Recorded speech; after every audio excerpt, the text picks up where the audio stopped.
মালদার তৃণমূল কংগ্রেসের প্রচারে সে চরম বিশৃঙ্খলার মধ্যে অভিনেতা সোহম চক্রবর্তী। পুরাতন মালদার মঙ্গলবারী বুলবুলি মোড়ের ঘটনা।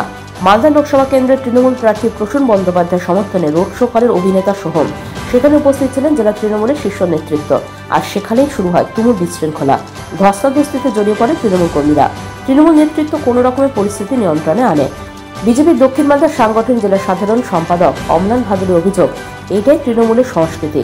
হেলমেট ছাড়া বাইক র্যালি করছে না, সেখানে বিশৃঙ্খলা জড়িয়ে পড়ছে। কোনো রকম বিশৃঙ্খলা হয়নি, এত মানুষ এসেছিল দূর থেকে, মনে হচ্ছিল বিশৃঙ্খলা, আসলে তা নয়। এমনটাই দাবি জেলা তৃণমূল কংগ্রেস সভাপতি আব্দুর রহিম বক্সির।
না, কোনো বিশৃঙ্খলা ছিল না।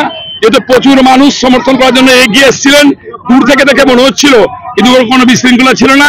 আমাদের প্রচুর সমর্থক সেখানে হাজির হয়েছিলেন। একটা বিশৃঙ্খল দল, এরা না নীতি, না নিয়ম, না আইন কোনো কিছু মানে না।